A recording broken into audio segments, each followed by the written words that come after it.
হঠাৎ করে ভয়াবহ অগ্নিকাণ্ডতে কুম্ভ মেলার একের পর এক সেট কিন্তু ভস্মীভূত হয়।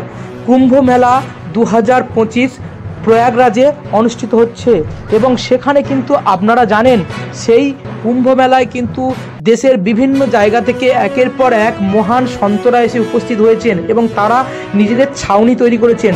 হঠাৎ করে কিভাবে সেই ছাউনিতে আগুন লেগে যায় এবং সেই ভয়াবহ অগ্নিকাণ্ডের ফলে সেটগুলি কিন্তু একের পর এক দাউ দাউ করে জ্বলতে শুরু করে এবং অসহায়ভাবে আর্তনাদ করতে থাকেন সেই সমস্ত মানুষ।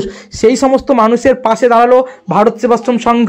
ভারত সেবাশ্রম সংঘ থেকে বহু স্বেচ্ছাসেবক, কর্মী, ভক্তবৃন্দ এবং ভারত সেবাশ্রম সংঘের সন্ন্যাসী ও সেবকবৃন্দ একত্রিত হয়ে সেই অগ্নিকাণ্ডকে নেভানোর চেষ্টা করে এবং দূর দূরান্ত থেকে তারা জলের ব্যবস্থা করে এবং সেই জলের মাধ্যমে কিন্তু সেই অগ্নিকাণ্ডকে কন্ট্রোলে আনে।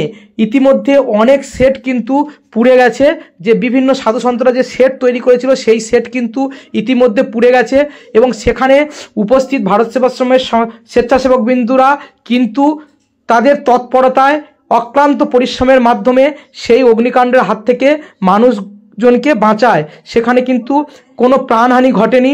ভারত সেবাশ্রম সংঘের স্বেচ্ছাসেবকরা শ্রী শ্রী গুরু মহারাজের অসীম কৃপায় কিন্তু এই আগুনকে নিয়ন্ত্রণে আনেন।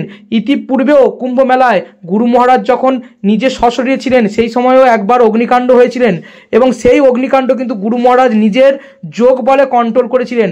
সেই থেকে অনেকেই গুরু মহারাজকে আগুন খেকো বাবা বলে আখ্যা দিয়েছিল। আজকে সেই জিনিসের পুনরাবৃত্তি হলো এবং ভারত সেবাশ্রম সংঘ কিন্তু আগুনকে নিয়ন্ত্রণে আনলেন। ভারত সেবাশ্রম সংঘের আশ্রয়ে যে সমস্ত ভক্তবৃন্দরা গিয়েছেন তারা কিন্তু সম্পূর্ণভাবে সুরক্ষিত আছেন। অতএব তাদের পরিবাররা কোনো চিন্তা করবেন না, আমাদের ভক্তরা কিন্তু সম্পূর্ণভাবে সুরক্ষিত আছে এবং আমাদের সেট কিন্তু সম্পূর্ণভাবে সুরক্ষিত। জয় গুরু মহারাজ, গুরু কৃপা হি কেবলম।